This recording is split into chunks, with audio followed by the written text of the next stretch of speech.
ఇప్పుడు 4వ స్థానం లేదు, ఎవరికి చెప్పుకోను నా బాధ. తీరా కిందకి వెళ్ళిన తర్వాత ముగ్గురు పలకరించలేదురా అంటే నువ్వు పనికి మళ్ళీ పడిపోమో అంటే ఆ బాధ ఏం చేసిందంటే కోపం శేషేన పూరయేత్, ఆయన అకస్మాత్తుగా కాలెత్తి శ్రీ మహావిష్ణువు యొక్క వక్షస్థలం మీద తన్నాడు.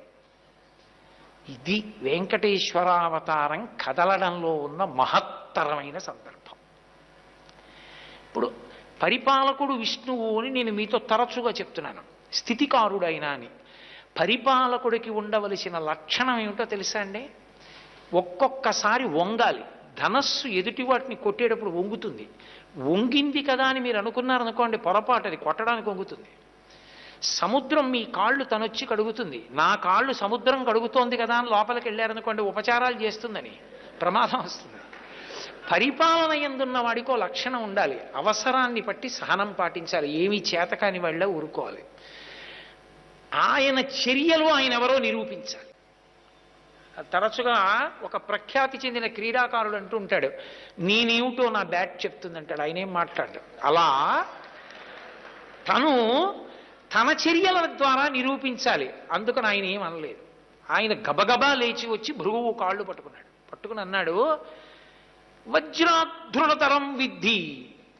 అరే, ఈ శరీరం వజ్రం లాంటిదయా, వజ్రం వజ్రేన భిన్నయేత్ అంటాం, అంత కఠినం. ఇది దేవదానవుల యొక్క ఎన్నో యుద్ధాలలో పాల్గొని దెబ్బలు తింది. వజ్రాధృణతరం విద్ధి కిమర్థం తాడితం విప్రా. మీ యొక్క ఓ విప్రా, ఓ బ్రాహ్మణుడా, కోమలాంఘ్రితలేనతం, అతి కోమలమైనటువంటి మీ పాదములు నా యొక్క గుండెల్ని తన్ని ఎంత సొక్కిపోయాయో. ఎంత కష్టపడ్డావా నన్ను తన్ని, ఏది ఆ కాళ్ళు ఒత్తుతాను అన్నాడు. ఈ మాట అనేటప్పటికీ భృగువు పొంగిపోయాడు. ఈయనకే ఆధ్యక్షం, ఈయనకే పూజ, ఈయనకే యజ్ఞఫలం అన్నాడు. అరికాలులో కన్నుంది, అహంకార కారణం, దాన్ని చిదిమేశాడు. ఇప్పుడు లోకాన్నంతటినీ కూడా రక్షించాలి. బాగా చదువుకున్న వాళ్ళే ఇలా ఉంటే ఇంకా మిగిలిన వాళ్ళు ఎలా ఉంటారండి అనరండి.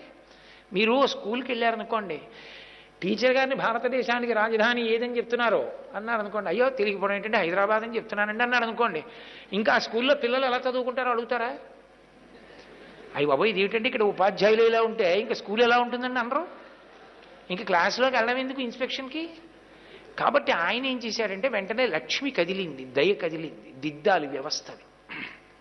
కాబట్టి ఇప్పుడు ఆవిడంది, అందుకే ఆయన ఓ మాట అన్నాడు పురాణంలో, ప్రణయ కలహ స్వరూపంగా వెళ్ళింది ఆవిడ అని. ఆవిడంది, నేను ఇక్కడ ఉండను, కరవీరపురం దివ్యం గచ్చామి గరుడధ్వజ.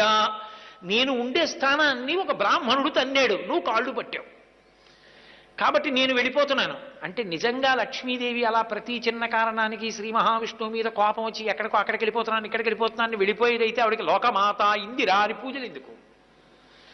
ఎందుకంటే అలా తన్నినా కాళ్ళు పట్టారని అడిగితే లక్ష్మి, కానీ తన్నారు కాబట్టి నేను వెళ్ళిపోతున్నానండి అంటే పూజ ఆవిడికి కాదు. దాని అర్థం ఆయన హృదయం ఒకటి, ఆవిడ హృదయం ఒకటి కాదు, వాళ్ళిద్దరి హృదయం ఒకటే. సుందరకాండలో హనుమ అంటారు, అస్యాదేవ్యా మనస్తస్మిన్ తస్య చాస్యాం ప్రతిష్ఠితం తేనీయం చది ధర్మాత్మా ముహూర్తం విజీవతి అంటారు. సీతారాములవి రెండు హృదయాలు కావు, ఇద్దరిది ఒకటే హృదయం దంపతులది. అందుకే ఇద్దరి మధ్యలోంచి కూడా నడవరు. కాబట్టి ఆ లక్ష్మీదేవికి నారాయణుని మనస్సు తెలుసు కాబట్టి ఆవిడంది, నేను కరవీరపురం వెళ్ళిపోతున్నాను అని కరవీరపురం వెళ్ళిపోయింది. ఇప్పుడు శ్రీ మహావిష్ణువు కూడా అవతార స్వీకారం చెయ్యాలి. ఆయన బయలుదేరాడు మహానుభావుడు. బయలుదేరి భూలోకంలోకి వచ్చి అవతార స్వీకారము చెయ్యడం కోసమని కదులుతున్నారు. కదిలి భూలోకానికి పంపించి ఆయన కదిలి వచ్చారు. ఎక్కడికి రావాలి అంటే రేపు దాని విశేషమేమి అన్నది నేను వెంకటాచల పర్వతం గురించి చెప్పేంత అవకాశం వస్తే మీకు నేను దాని గురించి చెప్తానప్పుడు. ఇక్కడ వెంకటాచల క్షేత్రమునకు అత్యంత మహాత్ములైనటువంటి ఇద్దరి యొక్క స్పర్శ ఉంది రెండు వైపుల నుంచి. ఒకటి శుకబ్రహ్మ, ఒకటి అగస్త్యుడు, ఇద్దరే. అసలు శంకరాచార్యుల వారు బ్రహ్మసూత్ర భాష్యం చేస్తూ ఓ మాట అంటారు, లోకంలో కర్మ అనుభవించడానికి అని పుట్టని వాళ్ళు ఎవరైనా ఉంటే ఇద్దరే. ఒకరు శుకుడు, రెండు వామదేవుడు. వాళ్ళిద్దరూ జన్మతః జ్ఞానులు. జన్మతః జ్ఞాని ఎలా ఉంటాడండి? పుట్టి కర్మ అనుభవించి సుఖములను అనుభవించి భోగముల యందు వైరాగ్యమును పొంది జ్ఞానము కలిగి జ్ఞాని కావాలి కానీ పుడుతూనే జ్ఞాని ఎలా అవుతాడు అంటే శంకరాచార్యులు వారు అన్నారు, కర్మ అనుభవించడానికి పుట్టేటటువంటి జీవులకు కొన్ని కోట్ల కోట్ల కోట్ల కోట్ల శరీరములు ఇచ్చినటువంటి పరమాత్మ విసుగెత్తి ఒకడికి పుడుతూనే జ్ఞానికి శరీరం ఇస్తే లోకం ఎలా ఉంటుందో చూద్దాం, వాడు చేసే బోధకి తరిస్తుందని శరీరం ఇస్తే ఇద్దరు వచ్చారు, ఒకడు వామదేవుడు ఒకడు శుకుడు. అంతటి మహాత్ములు వాళ్ళిద్దరు. అందులో అగస్త్య మహర్షి సామాన్యుడు కాడు. అగస్త్య మహర్షికి శ్రీ మహావిష్ణువు యొక్క అవతారములు ఎప్పుడెప్పుడు స్వీకరించినా అవతార ప్రయోజనమునందు విశేషమైన పాత్ర ఆయనే పోషిస్తాడు. నేను ఇప్పుడు దాని గురించి అలా అంతా చెప్పలేను, కానీ మీకు ఒక్క విషయం మనవి చేస్తే మీరు పట్టుకుంటారు. ఆయన రామావతారం తీసుకున్నాడు. రామావతారానికి ప్రయోజనం ఏమిటి? రావణ సంహారం. రావణ సంహారం ఎలా జరుగుతుంది? రాముడు తనంత తాను రావణుడి జోలికి వెళ్ళాడు. సీతాపహరణం జరగాలి. సీతాపహరణం జరగడానికి అనువైన ప్రదేశాన్ని రాముడికి ఉండడానికి అనువైన ప్రదేశంగా చెప్పాలి. చెప్పినవాడెవరు? అప్పటి వరకు శరభంగాదులు ఎందరో వచ్చారు. ఎక్కడ సీతాపహరణం జరుగుతుందో ఆ ప్రదేశంలో ఉండమని చెప్పినవాడు అగస్త్య మహర్షి. మళ్ళీ సీతాపహరణం జరిగిన తరువాత రామరావణ యుద్ధం జరుగుతున్నప్పుడు రావణాసురుడు ఎంతకీ మరణించకపోతే రావణాసురుడు మరణించడానికి కావలసినంత ఉపాసనా బలాన్ని రామచంద్రమూర్తికి కట్టపెట్టడానికి పిలవకుండా వచ్చి ఆదిత్య హృదయం ఇచ్చిన వాడెవరు? అగస్త్య మహర్షి. అందుకే తతో యుద్ధ పరిశ్రాంతం సమరే చింతయా స్థితం రావణంచగ్రతో దృష్ట్వా యుద్ధాయ సముపస్థితం. గబగబా వచ్చి రామ రామ మహాబాహో శృణుగృహ్యం సనాతనం, రామ రామ అని 2 మాటలు పిలుస్తాడు. ఆర్తి. అరే నా శిష్యుడు చంపేయాలి రావణుణ్ణి, ఒరే రామ రామ ఇలా విను. ఏమిటి గురుగారు? ఆదిత్య హృదయం చెప్తున్నాను. ఆదిత్య హృదయం పుణ్యం సర్వశత్రు వినాశనం. దీన్ని పఠించరా సర్వశత్రువులు నశించిపోతారో. త్రిరాచమ్య శుచిర్భూత్వా ధనురాదాయ వీర్యవాన్ చెప్పాడు అగస్త్యుడు. బానే ఉంది ఆదిత్య హృదయం. శిష్యుడు ఆదిత్య హృదయం పారాయణం చేసి రావణాసురుణ్ణి చంపాడో లేదో చూసే వరకు ఉండాలా వద్దా? ఉండలేదు. జగామచ యథాగతం వెళ్ళిపోయాడు. అదేమిటి? నేను ఆదిత్య హృదయం ఇచ్చిన తర్వాత ఇంకా రావణాసురుడు బతికుంటాడంటే అది చూడాలండి. నేను ఇచ్చానంటే రావణుడు చచ్చిపోయినట్టే, మిగిలిన వాళ్ళు చూస్తారు, నేను చూడక్కర్లా, చచ్చిపోయినట్టే రావణుడు. వెళ్ళిపోయాడు అగస్త్యుడు. తన విద్య మీద తనకంత నమ్మకం ఉండాలి చెప్పేవాడికి. నోటితో నమ్మి చెప్పడం కాదు, ఇక్కడ నమ్మి మాట్లాడు, అది గొప్ప. అది హృదయాల్ని కదుపుతుంది. ఇక్కడ నమ్మకం లేకుండా ఇక్కడ నుంచి మాట్లాడనివి స్వర్ణ కంకణాలు తెస్తాయేమో, తాంబూలాలు తెస్తాయేమో, 10 మందిని మార్చడానికి పనికిరావు. కాబట్టి మహానుభావుడైనటువంటి అగస్త్య మహర్షి రావణ సంహారంలో రామచంద్రమూర్తికి అంత దగ్గరగా ఉంటారు. ఎక్కడెక్కడ ఏ అవతారం తీసుకున్నా అవతార ప్రయోజనాన్ని సిద్ధింప చేయడంలో దేవతలకి నిరంతరం సహకరించేటటువంటి వాడు అగస్త్యుడు. అసలు అగస్త్యుడు లాంటి వ్యక్తి ఉంటాడు. అందుకే మూకశంకరులు స్తోత్రం చేస్తూ కామాక్షి వీక్షణ విజృంభణ కుంభజన్మ అంటారు. కామాక్షి వీక్షణం ఎలా పెరుగుతుందో పొట్టివాడిగా ఉన్న అగస్త్యుడు అలా పెరుగుతాడు వింధ్య పర్వతాన్ని ఉంచేయడానికి. అంతటి మహానుభావుడు అగస్త్యుడు. అటువంటి అగస్త్య మహర్షి యొక్క స్పర్శ ఉంది క్షేత్రానికి. పక్కనే ఉన్నారు ఆయన. అగస్త్యేశ్వర స్వామిని శివలింగ ప్రతిష్ఠ చేసి ఆయన ఇక్కడ చాలా కాలం ఉండి పూజ చేశారు. ఒక మహాపురుషుడి యొక్క వైభవం ఎంత గొప్పదో చూడాలంటే ఆయన తపో భూమిని చూడాలి. ఋష్యశృంగ మహర్షి ఎప్పుడో త్రేతాయుగంలో తపస్సు చేశాడు. కలియుగంలో శంకర భగవత్పాదులు వెళ్ళిపోతున్నారు అరణ్య మార్గంలో.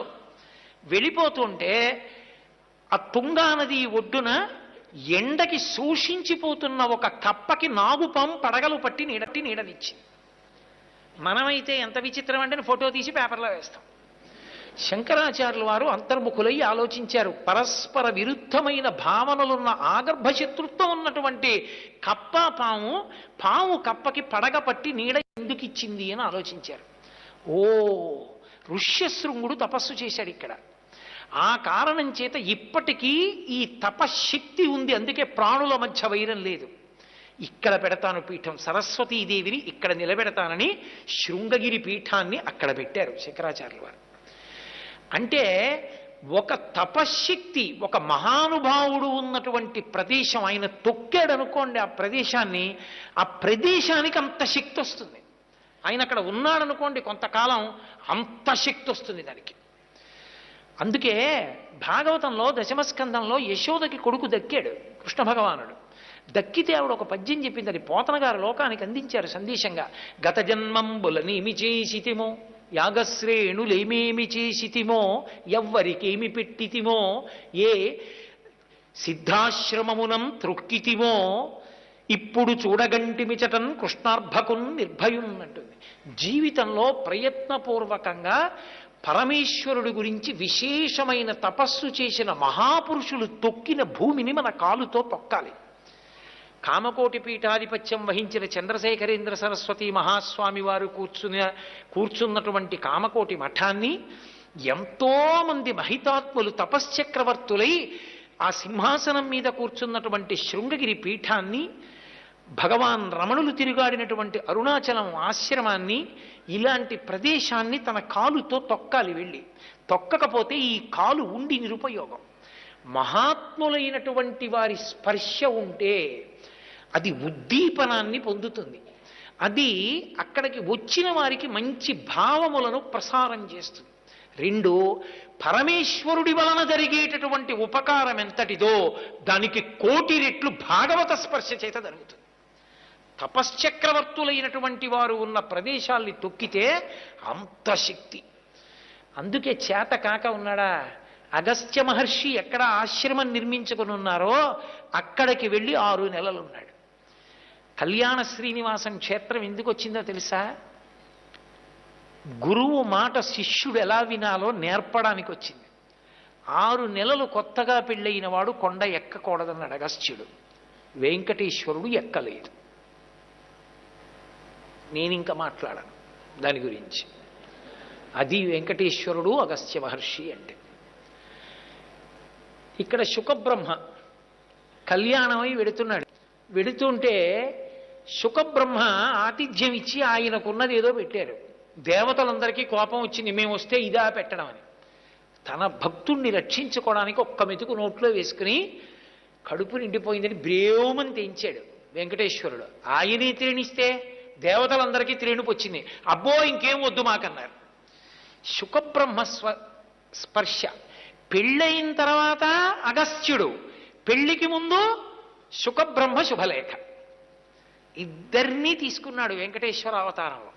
ఇద్దరూ ఆశ్రమాలు 2 పార్శ్వముల ఎక్కడ నిర్మాణం చేసుకుని ఉన్నారో దాని మధ్యలో ఉన్న వెంకటాద్రి పర్వతం మీదకి నడిచొచ్చాడు. ఎక్కడుండాలి? చాలా ఆశ్చర్యకరంగా వెంకటాచల పర్వతం మీద ఉన్నటువంటి తింత్రిణీ వృక్షం అంటే ఒక చింత చెట్టు కింద ఉన్నటువంటి ఒక పుట్టలో దూరి కూర్చునున్నాడు. అంటే మీరు బాగా గుర్తుపట్టాలి, ఇప్పటి వరకు వెంకటేశ్వరుణ్ణి దర్శనం చేసిన వాడు కలియుగంలో భూమి మీద లేడు. అప్పటి వరకు అంటే ఆయన పుట్టలో ఉన్నంత వరకు ఆయన్ని మేము చూశామన్న వాళ్ళు లేరు. అంటే అవతారం వచ్చింది, కదిలింది, భూమి మీదకి వచ్చింది. ప్రయోజనం కానీ ఎవరైనా చూడడం కానీ జరిగిందా? ఇద్దరే చూసి ఉండాలి. అంతర్ముఖత్వంలో శుకుడు చూసి ఉండాలి, అగస్త్యుడు చూసి ఉండాలి. ఆయన పుట్టలో ఉన్నాడు. పుట్టలో ఉన్నవాడు ఎలా వస్తాడు పైకి? కదలడం కదిలింది. ఇవి పైన ఉన్నాయా? నృసింహావతారంలో కానీ రామావతారంలోని కృష్ణావతారంలో కానీ ఇంత అల్లరుందా? వచ్చి పుట్టలో ఉన్నాడు. ఈ పుట్టలో ఉన్నవాడు పైకి లేవాలి. ఈ పుట్టలో ఉన్నవాడు పైకి ఏ కారణానికి లేవాలి? ఎలా వస్తాడు పైకి? పైకి వస్తే ఎందుకు రావాలి? వస్తే ఏం జరగాలి? జరిగాక ఎలా నిలబడాలి?